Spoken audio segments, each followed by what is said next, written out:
હાલો. બોલો ખેડૂત મિત્ર, તમારો પ્રશ્ન વિચિત્ર છે. સામાન્ય રીતે જે પ્રશ્નોના જવાબ અપાઈ ચૂક્યા છે એના હું જવાબ નથી આપતો. એમાં કહી દઉં કે યુટ્યુબ જોઈ લો. તમારા પ્રશ્ન માટે તમે બોલો એટલે જવાબ આપું. આપણે યુટ્યુબમાં મૂકતા હોઈએ છીએ એટલે પર્સનલ ડિટેલ નહીં બોલતા. બોલો. મારે એવું છે કે મતલબ કે બેનના લવ મેરેજ વાળો પ્રશ્ન હતો. એના 12 વર્ષ થઈ ગયા છે, 12-13 વર્ષ થઈ ગયા છે. મતલબ અત્યારે મારી ઉંમર 23 વર્ષ છે. હવે અત્યારે મારા પપ્પાને પેરાલિસિસ આવ્યો હતો 2 વર્ષ પહેલા. એટલે એ રીતના અત્યારે હક દાખલ કરવો છે ને? હા. તમારા નામનો હયાતીમાં હક દાખલ કરવો છે તો બેનના અધિકાર જાય નહીં.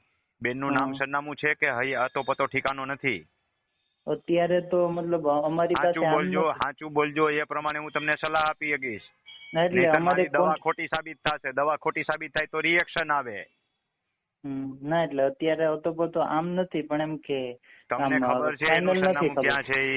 ના, સરનામું નથી ખબર તો એફિડેવિટ કરીને તમારે કોર્ટમાં દાવો દાખલ કરવો પડે કે 12 વર્ષથી આ વ્યક્તિ જે છે ક્યાં છે એની અમને ખબર નથી.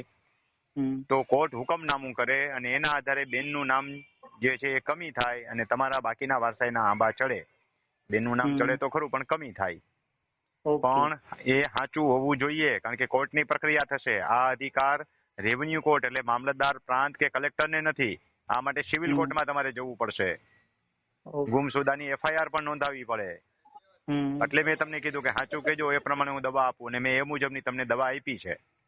ઓકે, સમજાઈ ગયું છે માર્ગદર્શન? હા. ભલે ભલે. અને કદાચ એમ કે મળી જાય